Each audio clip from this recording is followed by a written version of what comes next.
ஓம் சாயிரா சாயிரா ஓம் சாயிரா சாயிரா ஓம் சாயிரா சாயிரா அன்பே சாயிரா பேரன்பே சாயிரா அகிலம் தளிக்க ஆத்மா விழிக்க அனுதினம் சாயிரா எங்கள் அன்பே சாயிரா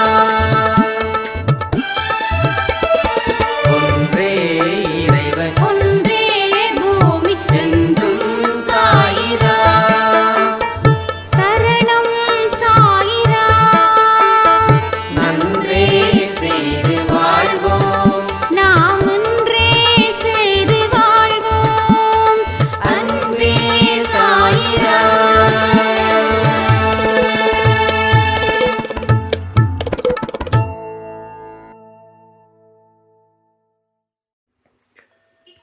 என் அன்பு குழந்தையே, ஒருவர் பாபாவிடம் பக்தி செலுத்தலாம், செலுத்தாமலும் இருக்கலாம். தட்சிணை கொடுக்கலாம், கொடுக்காமலும் போகலாம். ஆயினும் தயாசாகரமும் ஆனந்த உற்றுமாகிய சாயி எவரையும் வெறுத்து ஒதுக்குவது இல்லை. பூஜை செய்யப்படுவதால் அவர் ஆனந்தம் அடைவதில்லை. அவமதிப்பு செய்யப்படுவதால் துக்கப்படுவதும் இல்லை. எங்கே ஆனந்தத்திற்கு இடமில்லையோ அங்கே துக்கம் எவ்வாறு இடம் பிடிக்க முடியும்? இது பரிபூரணமான இரட்டை சூழல்களில் இருந்து விடுபட்ட நிலையொன்றா? மனதில் எந்த எண்ணத்துடன் ஒருவர் வந்தாலும் சாய் அவருக்கு தரிசனம் தந்து அவருடைய பக்தியை வென்று விடுகிறார். இது சாயின் அற்புதமான சக்தி. யாரிடமும் கேட்டு கிடைக்காத பொருள் என்னிடம் கேட்டால் உனக்கு நான் நிச்சயமாக கொடுப்பேன். எக்காலத்திலும் எந்த இடத்திலும் நீ என்னை நினைக்கும் போது நான் உன்னுடன் நிச்சயமாக இருப்பேன். நான் உன்னை பிரகாசிக்க வைப்பேன். சில நாட்கள் அமைதியாக இருங்கள். நீங்கள் விரும்பியபடி எல்லாம் கிடைக்கும், எல்லாம் நடக்கும். சத்தியமாக நடக்கும். எனக்கு எந்தவித பூஜை முறைகளும் தேவையில்லை. நீ எனக்காக படைக்கும் சிறு நெய்வேத்தியமும் என் முன் ஏற்றும் அகல் விளக்கும் போதும். எனக்கு ஆடம்பர பூஜைகளோ தேவையில்லை. நீ என்னை அன்போடு அழைத்தால் போதும். என் வழிகள் உன்னுடையதை விட சிறந்தவை. உன் எதிர்காலத்தை நான் அறிந்து அதற்கேற்றபடி வழிவகுப்பேன். ஆனால் உனக்கு உன் எதிர்காலம் பற்றி தெரியாது. அனைத்தையும் என்னிடத்தில் விட்டுவிடு. ஒவ்வொரு கணத்திலும் நான் உன்னை சுமந்து கொண்டுதான் இருக்கிறேன் என்பதை எந்த நிலையிலும் மறவாதே. நான் இருக்கையில் உனக்கு எந்த ஒரு கஷ்டமும் தேவையில்லை. என் வார்த்தைகள் மீது நம்பிக்கை வைத்து செயல்படு. வரும் காலத்தில் நீ விரும்பிய அனைத்து வளங்களையும் பெறுவாய். நம்பிக்கை இருந்தால் சித்திரத்திலும் நான் உயிரோடு இருப்பேன். நீங்கள் அந்த ஒரு விஷயத்தை மறந்திட வேண்டாம். நம்மை சுற்றி எப்பொழுதும் ஒரு சிறந்த மனிதர்களாக இருப்பார்களா என்பது யோசிக்க வேண்டிய விஷயம்தான். அடுத்தவர்களால் ஒருபோதும் நன்மை இல்லை என்பதை உணர்த்தவே அவர்களின் சுயரூபத்தை உனக்கு வெளிப்படுத்தினேன். ஆனால் நீயோ வெகுளியாக இருந்து விட்டாய். உனது அன்பு குணத்தை, அப்பாவித்தனத்தை அவர்கள் பயன்படுத்திக் கொண்டார்கள்.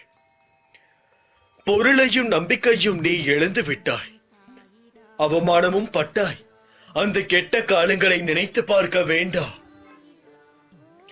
அவையெல்லாம் பஞ்சு மெத்தையில் உனக்காக வைக்கப்பட்ட பெரிய முட்களைப் போல குத்தி கொண்டிருந்தவை. காலங்கள் மாறிவிட்டன குழந்தையே. இனி வருவதெல்லாம் வசந்த காலங்கள். உனது கையை பிடித்து தூக்கி நிறுத்துகிறேன். இந்த உலகில் என்னை விட உண்மையான உறவுகள் யாரும் இல்லை என்பதை நீ புரிந்து கொள்ள வேண்டும் என்பதற்காகவே பொய்யான உறவுகளை உன்னிடம் இருந்து பறித்து விட்டேன். நீ ஆனந்தமாக இருக்க வேண்டும் என்பதற்காக செய்தேன். ஆனந்தம் என்ன என்பதை நீ உணர்ந்து கொள்வதற்காக செய்தேன். ஆனந்தம் மன மகிழ்ச்சியாக இருக்கும் போதல்லவா வருகிறது? மன மகிழ்ச்சி எப்போது வருகிறது? உன் கோரிக்கைகள் அனைத்தும் நிறைவேறிய பிறகுதானே வருகிறது. அதனால் உனது கோரிக்கைகளை எல்லாம் நிறைவேற்றி உன்னை ஆனந்தமாக வைத்துக் கொள்ளவே நான் முயன்று கொண்டிருக்கிறேன். கவலைகளை மறந்து என்னுடைய மடியில் ஓய்விடு குழந்தையே. உன்னுடைய பூஜையால் இன்று நான் சந்தோஷமாக உள்ளேன். என்னை சந்தோஷப்படுத்திய உன்னை நான் வேறு வழியில் சந்தோஷப்படுத்த போகிறேன். ஓரிரு நாட்களில் அதற்கான முன்னறிவிப்பை உனக்கு தருகிறேன். இதோ உனக்கான வெற்றி பாதை. இனி நீ இன்பமுடன் பயணிக்கலாம் உன் சாயப்பாவுடன். நான் உன்னை ஒவ்வொரு கணமும் பார்த்து கொண்டேதான் இருக்கிறேன். என்னை கேவலமாக பேசியவர்கள் முன் நான் வாழ்ந்து காட்ட மாட்டேனா என்று நீ ஏங்கும் ஏக்கம் எனக்கு தெரிகிறது. உன்னுடைய ஒவ்வொரு குமுறல்களும் எனக்கு தெரியும். எனக்கு தெரியாது என்று மட்டும் நீ நினைக்கவே வேண்டாம். ஒவ்வொரு கணமும் நீ எந்தெந்த பிரச்சனையை எதிர்நோக்கி கொண்டிருக்கிறாய், தினமும் அக்னியில் உறங்கிக் கொண்டு இருக்கிறாய் என்பதும் எனக்கு தெரியும். இதெல்லாம் தெரிந்தும் ஏன் பாபா எதையுமே செய்யாமல் இருக்கிறீர்கள் என்றுதானே கேட்கிறாய்? அதற்கு ஒரு அர்த்தம் இருக்கிறது. நான் செய்யும் ஒவ்வொரு வேலைக்கு பிறகும் ஒரு அர்த்தம் நிச்சயமாக இருக்கிறது என்பதை நீ உணர வேண்டும். அதாவது இப்போது ஒருவனுக்கு கஷ்டம் வருகிறது என்றால் அவன் முழுமையாக ஒரு பிரச்சனையை கையாள தயாராகுவான். அப்பொழுது எந்த பிரச்சனையுமே அவனால் சந்திக்க முடியாது இருந்த நிலையில் ஒரு பிரச்சனையை எதிர்கொள்ள தயாராகிறான். அது நிச்சயமாக வரவேற்கத்தக்க ஒரு விஷயம். அதற்கு அடுத்த கஷ்டம் வரும்பொழுது அவன் அந்த கஷ்டத்தை வேறு ஒரு பார்வையில் இருந்து யோசனை செய்வான். அப்பொழுது அதற்கு அதை சமாளிக்கக்கூடிய பல்வேறு வழிகளை அவன் தீட்டுவான். அதற்கு அடுத்த கஷ்டம் வரும்பொழுது அவன் எதையும் யோசிக்காமல் என்ன செய்ய வேண்டும் என்பதை முழு மனதோடு செய்து முடிப்பான்.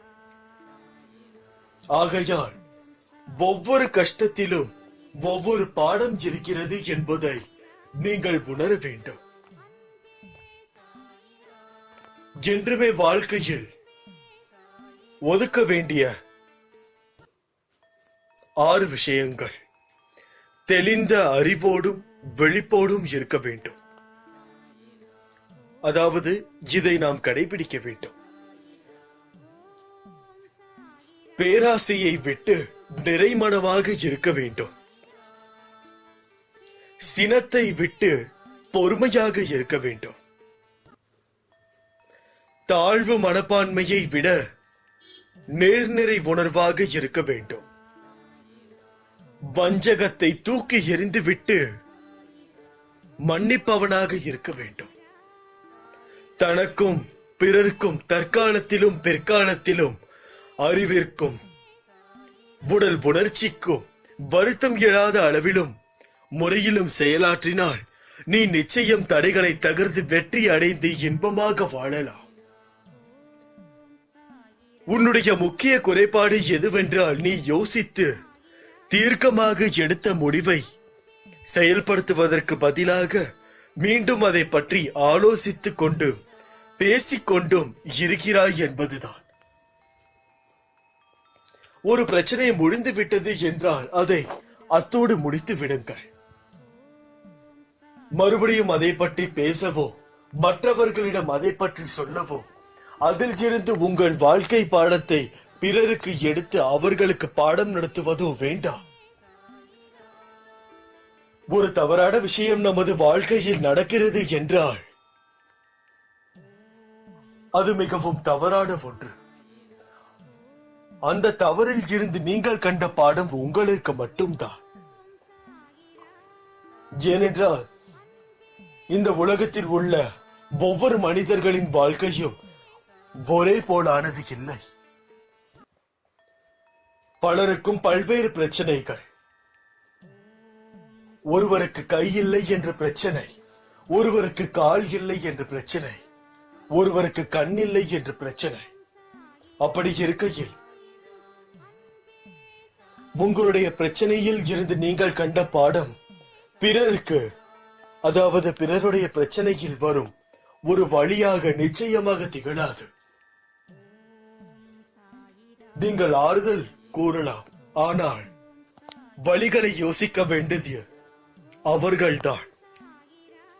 ஏனென்றால் அவர்களுக்கு தான் இந்த பிரச்சனையில் உள்ள குறைகளும் நிறைபாடுகளும் தெரியும்.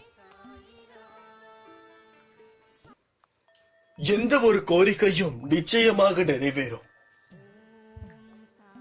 நீங்கள் நேர்மறையாக வேண்டினார். உங்களை சுற்றி எத்தனை மனிதர்கள் தீங்கு சக்தியுடனும் தீங்கு யோசிப்பவர்களாகவும் இருந்தாலும் கூட நீங்கள் அதே போல் இருக்க தேவையில்லை. நீங்கள் சற்று மாறுபட்டிருங்கள். ஏனென்றால் என்னுடைய குழந்தை வழக்கமாக இருக்கும் மனிதர்களை விட மேம்பட்டவர்களாக இருக்க வேண்டும். அப்பொழுதுதான் அவர்களை சுற்றியுள்ள மனிதர்களை அவர் திருத்துவார். நல்லதையே பேசுங்கள், நல்லதையே நினையுங்கள். யார் உங்களுக்கு எந்த தீங்கு வேணாலும் செய்யட்டும், நாம் நல்லதே நினைப்போம். என்னை ஏளனமாக பேசியவர்களும் திட்டியவர்களும் ஏராளமானவர். இருந்தாலும் அவர்களுக்கு ஒரு பிரச்சனை என்றால் நான் ஓடோடி போகிறேன்.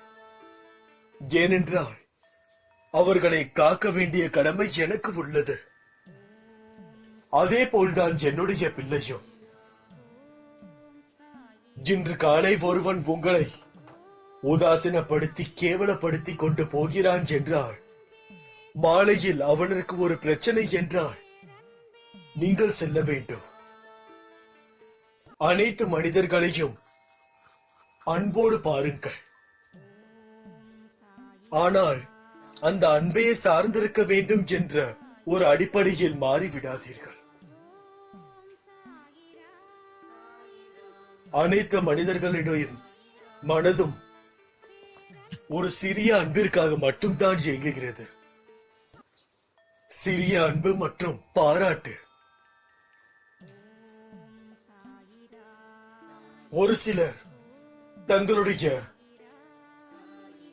பிரச்சனையை எண்ணாமல் பிற மனிதர்களை பாராட்ட செய்தால் நிச்சயமாக பாதி பிரச்சனைகள் முடிந்துவிடும். இதை சில மனிதர்கள் உணர்ந்தாலே எந்த ஒரு பிரச்சனையும் எந்த இடத்திலும் வராது. ஏன் உன் வாழ்க்கை மீது இவ்வளவு கோபம்? கோபத்தால் என்ன சாதித்தாய்? கோபத்தால் உனக்கு நன்மையும் நல்ல பெயரும் கிட்டியதா? கோபம் என்றுமே வேண்டாம். கோபக்காரனுக்கு புத்தி செயல்படாது என்று பெரியவர்கள் முன்னோர்கள் எழுதி வைத்துள்ளார்கள். நாம் கோபப்படும் போது நம்முடைய புத்தி எதை பற்றியும் யோசிக்க முடியாது. அந்த நேரத்தில் நாம் எந்த ஒரு யோசனையை எடுத்தாலும் அதை தாறுமாறாக தான் போகுமே தவிர நிச்சயமாக நல்ல நோக்கத்தில் செல்லாது. கோபமாக இருக்கும் போது எந்த ஒரு முடிவையும் எந்த ஒரு சத்தியத்தையும் கொடுக்காதீர்கள்.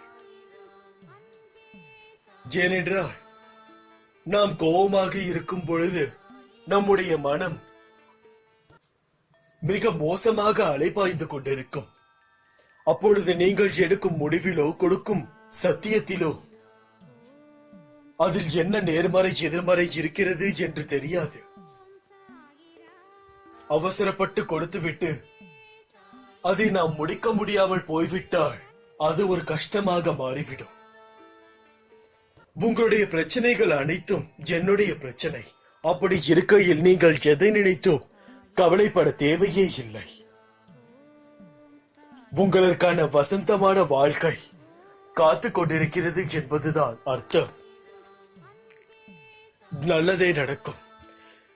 என் பரிபூரண அன்பும் ஆசீர்வாதமும் அன்பும் பெற்ற என் செல்ல பிள்ளை நீ. உன்னை கண்கலங்க விடமாட்டேன். இப்படிக்கு உன் சாய் அப்பா. அல்லாஹ். ஏன் அன்பு குழந்தையே, ஒரு பக்கம் விதி, இன்னொரு பக்கம் கர்ம வினை. இவை இரண்டும் தான் இன்று ஏற்பட்டுள்ள உன் சூழ்நிலைகளுக்கு காரணம். இவற்றில் இருந்து நீ மட்டுமல்ல, எவரும் தப்ப முடியாது. ஆனால் நீ என் பார்வைக்கு திரும்பியதால் உன் வசத்தை நான் கைப்பற்றி உனக்கான அனைத்து சிக்கல்களில் இருந்தும் உன்னை விடுவித்துக் கொண்டு வருகிறேன். உலகத்தில் என்ன மாறினாலும் தகன்றாலும் உன் தந்தை சாய்தேவா, துவாரகமாயி தாயுமாகிய நான் உன்னை விட்டு ஒருபோதும் அகல மாட்டேன். உன்னில் எப்போதும் நான் இருப்பேன். உன்னுள் இருக்கும் நான் என்ற கேள்விகளுக்கு நீ எந்த நேரத்தில் என் சாயப்பா என்று சொன்னாயோ அப்போது முதல் நீ முக்தி என்ற ஞானத்தின் மீது சவாரி செய்து கொண்டு இருக்கிறாய் என்று அர்த்தம். நீ ஜெயிக்க வேண்டிய 2 விஷயங்கள் உண்டு. அது உன் மனமும் புத்தியும் தான். இவற்றை ஜெயித்தால் நீ வாழ்க்கையின் அர்த்தத்தை உணர்ந்து விட்டாய் என்று அர்த்தம். உனக்கான வெற்றி காலம் ஆரம்பித்து விட்டது. என் குழந்தைகள் அனைவரின் இதயத்திலும் நான் இருக்கும்போது வழியில் நீ கதறும் ஓசைக்கு நான் எதிர்வோசை கொடுத்து வழியை ஏற்கிறேன். உன் வழிகள் உன் துன்பங்கள் என்பது எனக்கானது என்றும் நீ மகிழ்வுடன் வாழத்தான் நான் ஆசைப்படுவேன். நீ எனது மசூதிக்குள் கால் எடுத்து வைப்பது எதை போன்றது என்று தெரியுமா? ஓட்டப்பந்தயத்தில் வெற்றி கொடிகளை தொடுவது போன்றது. இந்த மசூதியில் கால் வைத்த உடனே இது உன்னை உடனே அரவணைத்து உனக்கு தேவையான அனைத்தையும் செய்ய ஆரம்பித்து விட்டது. இந்த மசூதியில் நீ கால் பதித்த உடனேயே உன் துன்பங்கள் அனைத்திற்கும் முடிவு வந்துவிட்டது. இங்கே எந்த கிரகத்திற்கு வாள் இருக்கிறது? இல்லை, எந்த கிரகத்திற்கும் வாள் கிடையாது. அவை செயலிழந்து விடுவதால் உனக்கு உடனே ஆரோக்கியமும் க்ஷேமமும் தாய் வீட்டு பரிசாக அளிக்கப்படுகிறது. மகனே, மகளே, எனது உதி மிகவும் சக்தி வாய்ந்தது. அது எனது யோக சக்தி என்பதை உணர்ந்து பயன்படுத்துபவர்களுக்கே பலன் தரும். உன்னை போல என்னையே சிந்தித்து எனக்காக தன்னையே அர்ப்பணித்து உண்மை அன்புடன் என்பால் லயமாகியவர்களுக்குத்தான் நான் பலன் தரக்கூடிய கற்பக தருவாக காமதேனுவாக இருக்கிறேன். மற்றவர்களுக்கு நான் ஒரு உதவாக்கரைதான்.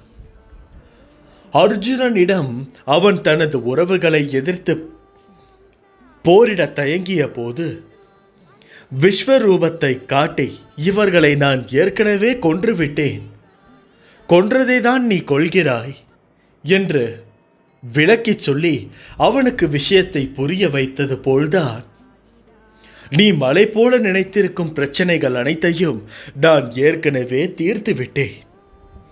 எத்தனை முறை சொன்னாலும் நீ அந்த பயத்திலேயே இருப்பதால் தீர்ந்த பிரச்சனையை தீர வேண்டும் என தொடர்ந்து வேண்டிக் கொண்டிருக்கிறாய். இனி வரப்போவது எல்லாம் உனக்கு வசந்த காலங்கள். வாழ்வில் எதையெல்லாம் நீ நிரந்தரம் என யாரை எதிர்பார்த்திருந்தாயோ அவர்களால் உனக்கு நன்மை இல்லை என்பதை உணர்த்தவே அவர்களின் சுயரூபத்தை உனக்கு வெளிப்படுத்தினேன். எல்லாம் பஞ்சு மெத்தையில் உனக்காக வைக்கப்பட்ட பெரிய முட்டைகளை போல குத்திக் கொண்டிருந்தவை. கண்களில் கைப்பிடி, அதாவது கண்களில் கைப்பிடி மண் விழுந்ததைப் போல உறுத்தி கொண்டிருந்தவை. இந்த காலங்கள் மாறிவிட்டன மகனே, மகளே. இனி உனக்கு வருவது எல்லாம் வசந்த காலங்களே. நான் உன்னை தாங்கிக் கொண்டிருக்கிறேன் என்பதை உணர்த்துவதற்காக பலமுறை உன் கோரிக்கைகளை நிறைவேற்றி தந்தேன். இக்கட்டான நேரங்களில் எல்லாம் உடன் இருந்து உன்னை காப்பாற்றினேன். நீ கூப்பிட்ட நேரத்தில் எல்லாம் பதில் குரல் கொடுத்தேன். உன் பிரச்சனைகள் ஒன்றும் உன்னை செய்துவிடப் போவதில்லை. பெரிய துன்பம் எதுவும் இனி உனக்கு வந்துவிடப் போவதும் இல்லை. விரைவில் நீ கேட்ட யாவற்றையும் என்னை நினைத்து கொண்டு மகிழ்ச்சியுடன் நிம்மதியுடன் அனுபவிக்க இருக்கிறாய்.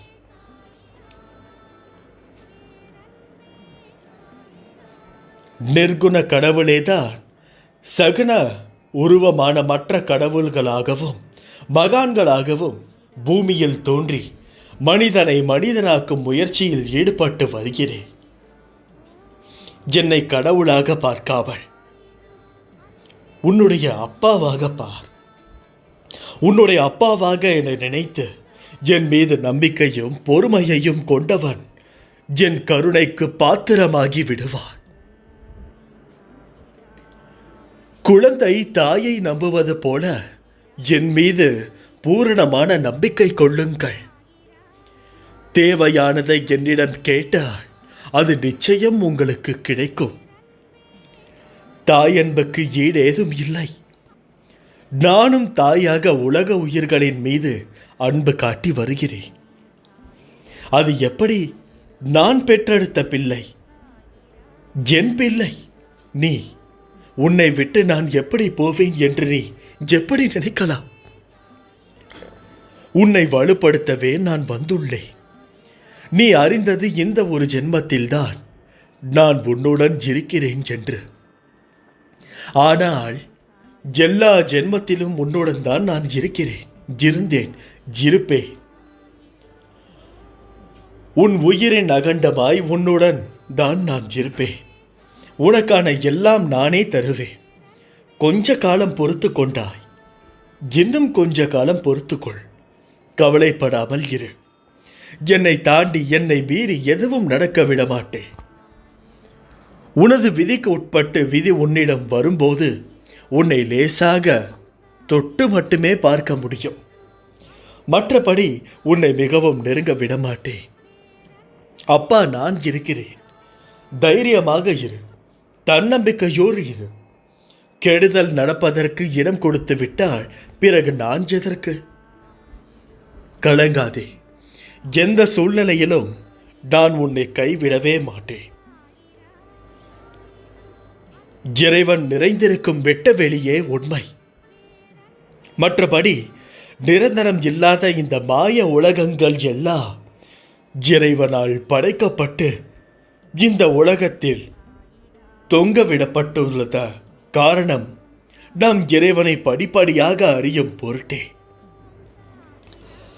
இந்த உலகங்களில் பல்வேறுபட்ட உயிரினங்கள் படைக்கப்பட்டு அவர்கள் செய்யும் ஒவ்வொரு செயலும் இவ்வுலகில் பதிவு செய்யப்பட்டு அதற்கு ஏற்றவாறு அவை ஒவ்வொரு பிறவியிலும் பல்வேறுபட்ட உருவங்களுடன் பிறந்து அவரவர் வினைகளை அனுபவித்து இறைவனை உணர்ந்தவுடன் அவனுடன் இணைக்கப்படுவார். எனவே இப்போது உள்ள நம் உடம்பு மட்டுமே நம்முடையது, நம்மை சேர்ந்தவர்களுடையதுமாக எப்போதும் இருப்பது இல்லை. இப்பிறவியில் நம்முடன் இருப்பவர்கள் அடுத்த பிறவியில் வெவ்வேறு இடங்களில் கூட வெவ்வேறு நபர்களுடன் கூட இருப்பார்கள். அதை உணராதவர்கள் ஒவ்வொரு கெட்ட வினைகளுக்கும் பதில் வினைகளை செய்யாமல் இருக்க தெரியாமல் மற்றும் பொருத்தி இருக்க தெரியாமல் உடனே பதில் வினைகளை யோசிக்காமல் செய்து பாவ மூட்டைகளை அதிகரித்து ஒரு குறிப்பிட்ட காலத்திற்கு பிறகு இந்த உலகங்களுடன் சேர்த்து அழிக்கப்பட்டு விடுவார்.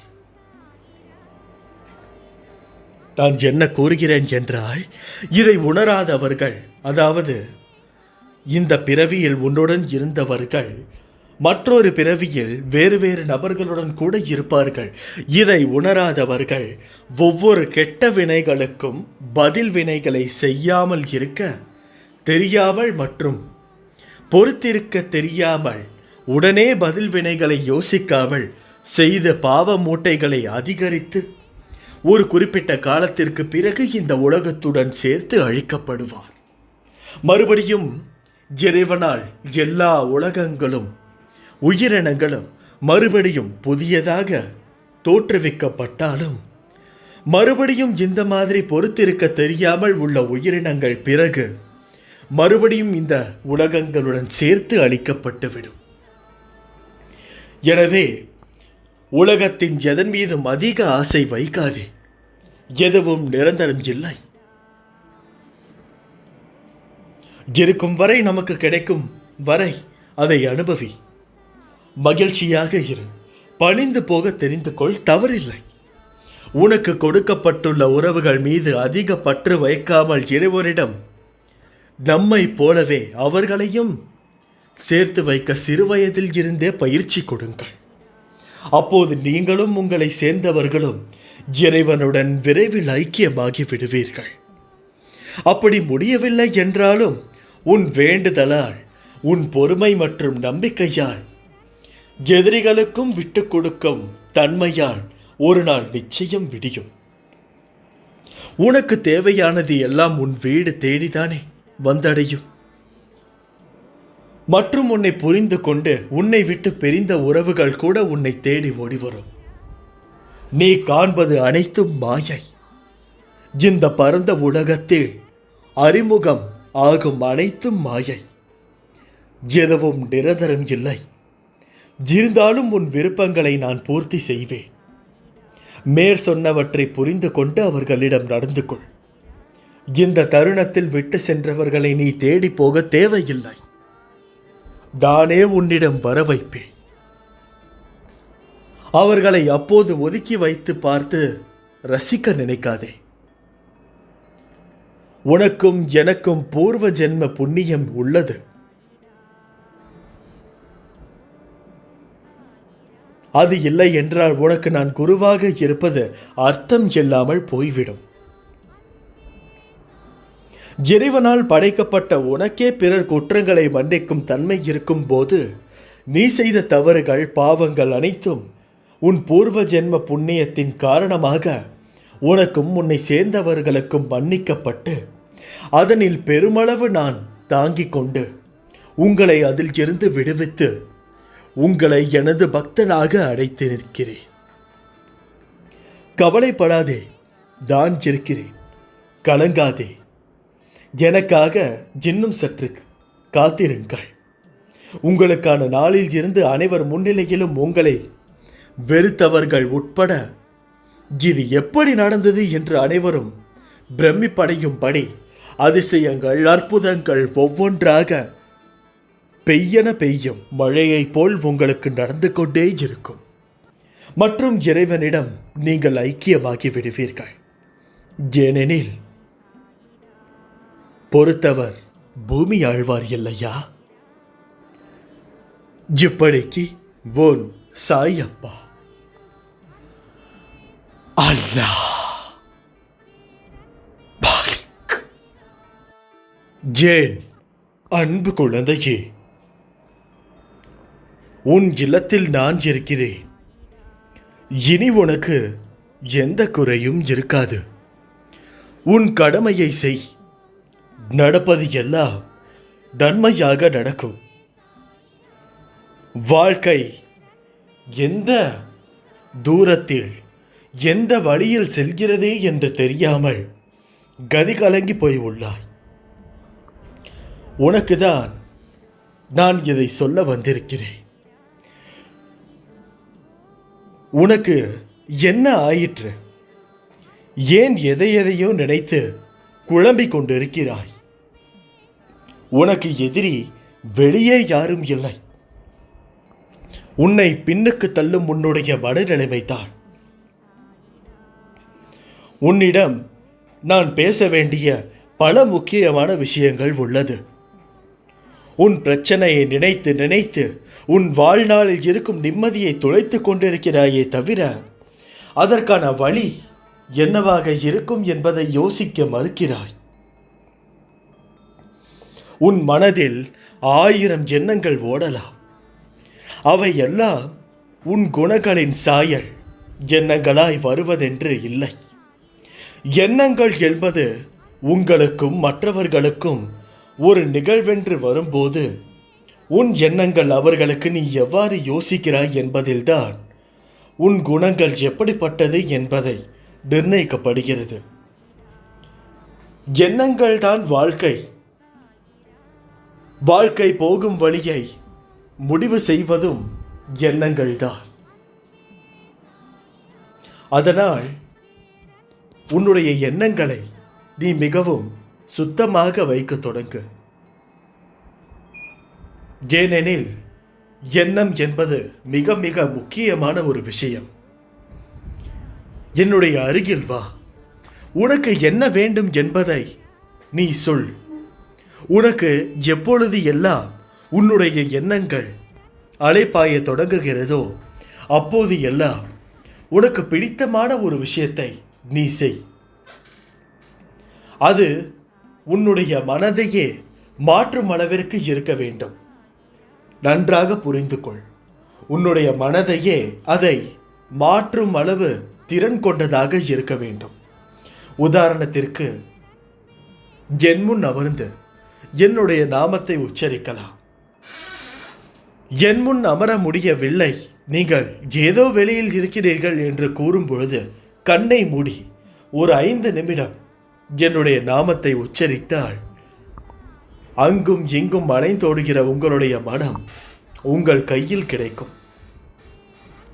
தேவையில்லாத விஷயங்களை யோசிப்பதால் மட்டும்தான் இந்த எண்ணம் அலைப்பாயுதல் வருகிறது என்றும் கூறலாம். உன்னுடனே நானும் வாழ்கிறேன். உன்னுடைய சிரிப்பிற்காக தான் இத்தனை நாளாக நான் ஏங்கிக் கொண்டிருக்கிறேன்.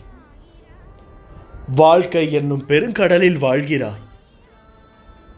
உன்னை நோக்கி வரும் அனைத்துமே ஏற்கனவே நிர்ணயிக்கப்பட்டது. அது என்னை தாண்டிதான் வருகிறதும் கூட. அப்படி இருக்கும் பொழுது தேவையில்லாத விஷயங்களை உன்னிடம் நான் எதற்காக அனுமதிக்கப் போகிறேன்? எதையோ யோசித்தபடியே இருக்கிறாய்.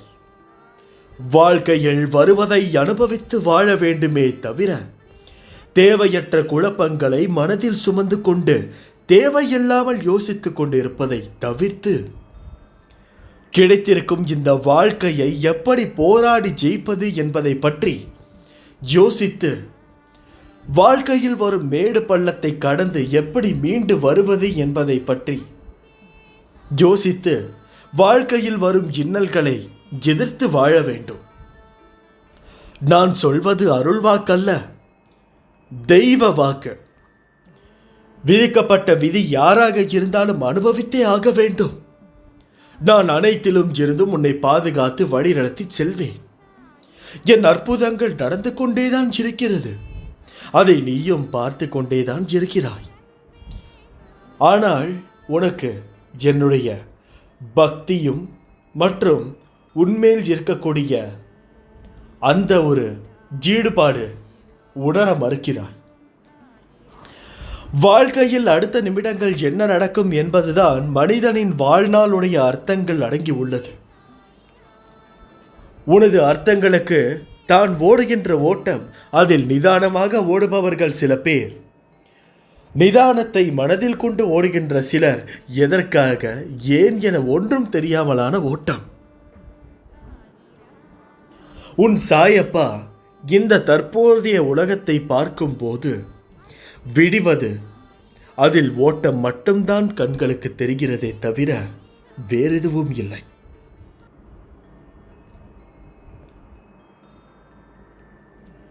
ஏதோ சிறு சிறு இடத்தில்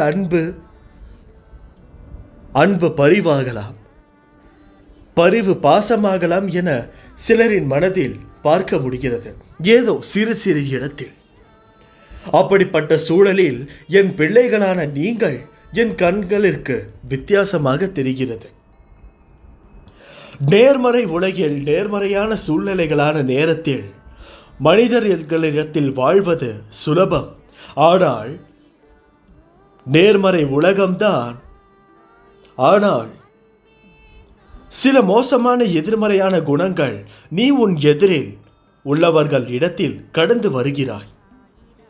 இது வெள்ளத்தில் தத்தளித்தவனுக்கு அவன் முங்கும் நேரத்தில் அவனுக்கு கிடைத்த கைப்பிடி என்பது அவன் உயிர் காக்கும் தெய்வம் தந்த அந்த நேரத்தில்.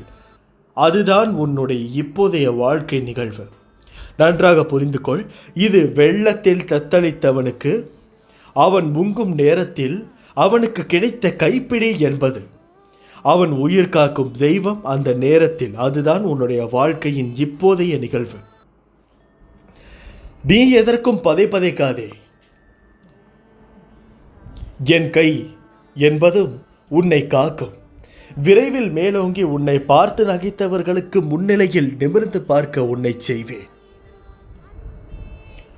உன்னை விட்டு நான் எங்குமே போக மாட்டேன்.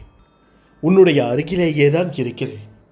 எத்தனை பேர் கூடி உனக்கு வழியை அடைத்தாலும் அத்தனை பேரும் வியக்கும்படியாக நான் உனக்கு பல வழிகளை திறப்பேன். வாழ்க்கை போன போக்கில் நீயும் போய்கொண்டிருக்கிறாய். ஆனால் நான் என்ன கூறுகிறேன் என்றால், அந்த வாழ்க்கையை நீ உன்னுடைய கையில் எடுத்து உன்னுடைய விதிமுறைப்படி உன்னுடைய வாழ்க்கையை நடத்து. முதலில் நீ உன்னுடைய வாழ்க்கையை உன்னுடைய நெறியின்படி வாழ்கிறாயா என்பதை பார்.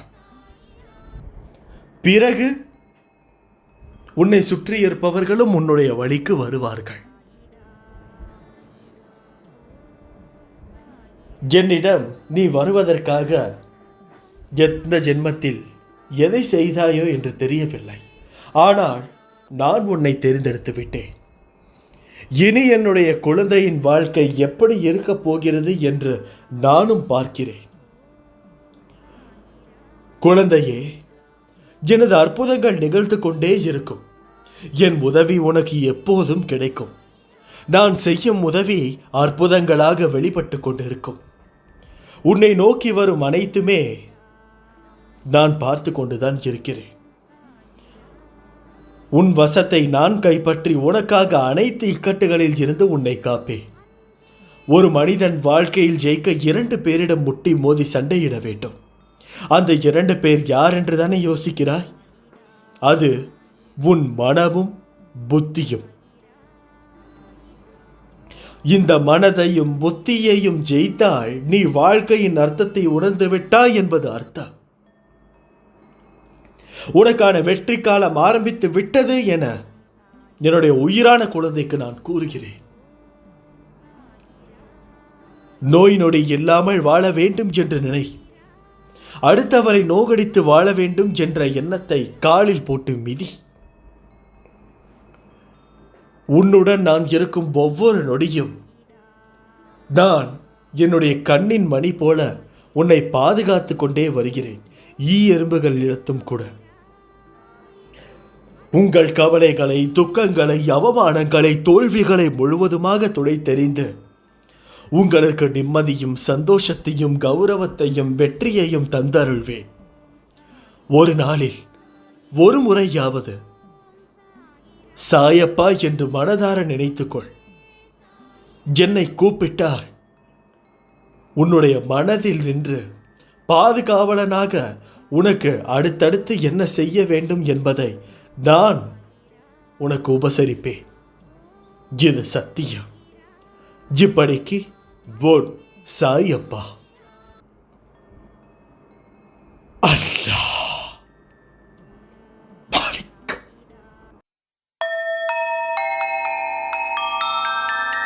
ஓம் சாயிரா.